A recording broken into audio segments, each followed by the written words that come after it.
Think you need insane aim to dominate in Valorant? Think again! I'm going to show you how to outsmart your opponents and win games without relying on god tier aim. Hey everyone, welcome back to the channel. Today I'm breaking down how you can climb ranks and win matches in Valorant without relying on crazy aim skills. We will cover strategies, game sense, ability usage, and tips to make smarter plays and predict the game flow. There is going to be a secret tip, so make sure to watch all the way to the end. First up, let's talk about strategy. A well-planned strategy can overpower raw aim. Coordinate with your team to execute plays that catch enemies off guard. Here's an example of one of the strategies that I run personally on Ascent when I play as Killjoy. Your team tells you they want to push A. You agree with the plan, but tell them you will show presence in mid and try to get a frag on Jet that plays A catwalk. You communicate to the team suggesting that they should walk and avoid making noise until someone spots them, aka playing contact. This will remove the early rotation from the enemy and will keep them guessing on what is going on. As the round starts, you peek out mid and get a frag on Jet.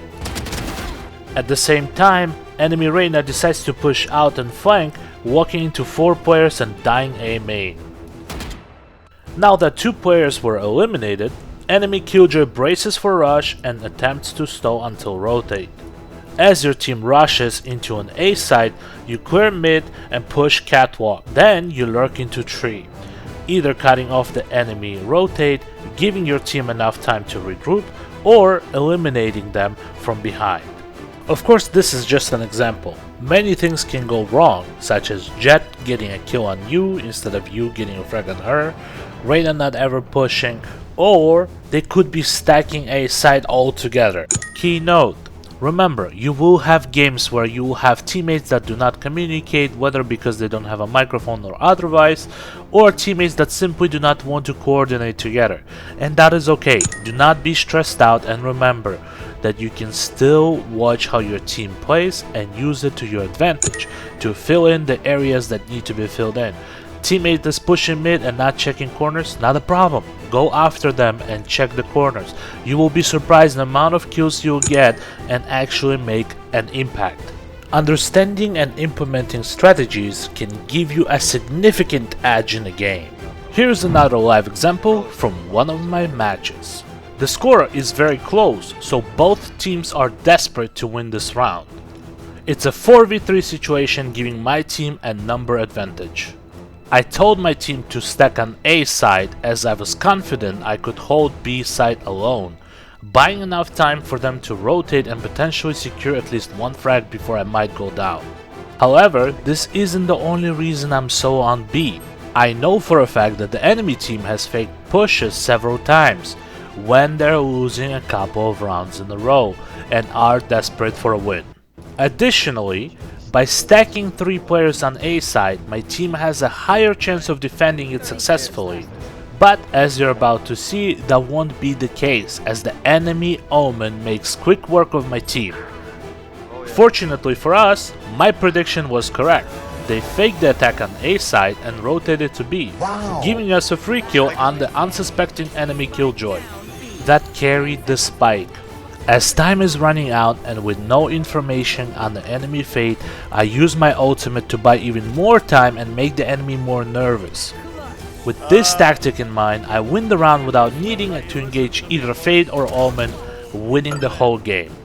If you're finding these tips helpful so far, make sure to hit that like button and subscribe for more strategies to up your Valorant game. Next is game sense, your intuitive understanding of the game.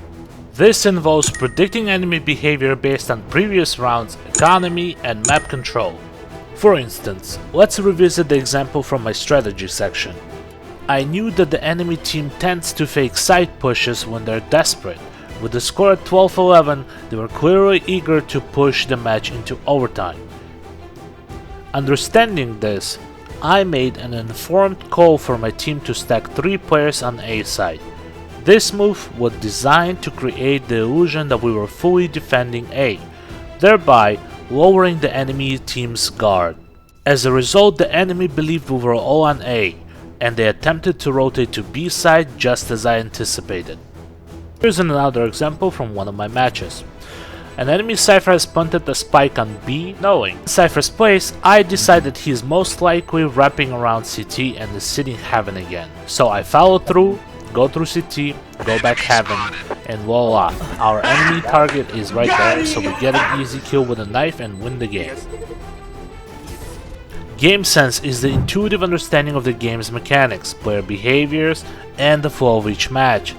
It's what allows you to make smart decisions in the heat of the moment. Without game sense, even the best strategies can fall apart. Think of game sense as the foundation upon which successful strategies are built. Watch until the end to find out how you can train your game sense quicker. Now, let's dive into ability usage and map knowledge. Mastering your agent's abilities and understanding the maps go hand in hand. Use your abilities strategically based on your knowledge of the map to gain an advantage. Here's one of the examples we can break down.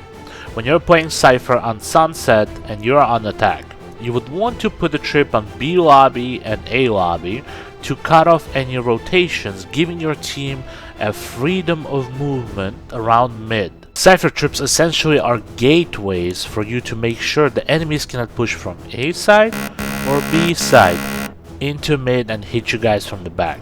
Here's an example from one of my live matches. This is Abyss. We're playing on defense and I'm holding B side as deadlock. However, I'm not alone. I have a teammate Reina playing right here. The beginning of the round I walled off the jump from B danger over here, placed several sonic traps around the main. As we hear the enemy push onto site, we call out and prepare to fight. Here is how the match actually played out. As I hear the footsteps getting closer and closer, I prepare to throw my net. As soon as I hear shots coming at my Reina from close distance, I pop my net and get a peek on ISO and then close. This simple placement of utility on B side ended up being deadly and impossible to push to the enemy team. Be unique with your abilities and always have a purpose for it. Do not throw or use your utility just to use it. And make sure to always think what is the result you want to achieve from this ability and how will it benefit you and your team. Let me know in the comments below if you had moments where you did not know where to use your ability. Finally, let's focus on making smarter plays.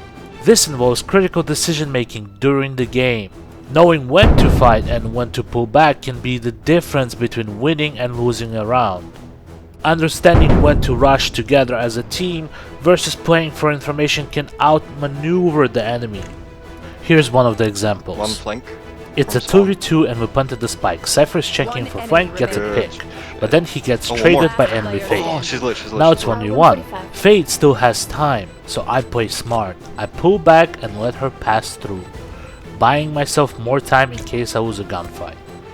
As Fate passes, I let her do her thing, and then the time runs out and I get a kill. Making smart plays is not only when you know the right time to pull back and the right time to fight, it is also made out of the little things, like checking minimap, not being exposed from multiple angles, asking questions to your team and probing for information, collecting information and actively communicating it to your team. All of this collectively will make you a much better player in any FPS game, not just Valorant. And remember, always be aware of the bigger picture. Sometimes the best play is not to engage. Now that you made it to the end of the video, here's the secret tip I promised and how you can practice your game sense. Go on YouTube and select anything you want to listen to, turn on Valorant, turn off the sound in Valorant, click on Deathmatch and play. You heard me right.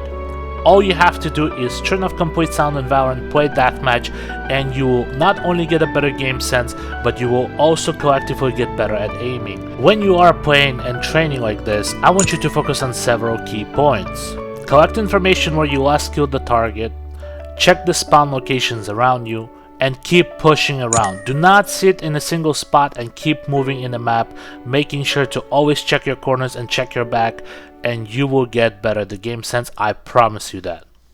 There you have it. You don't need insane aim to be a formidable player in Valorant. By focusing on strategy, enhancing your game sense, mastering your abilities with map knowledge, and making intelligent plays, you can outsmart and outplay your opponents.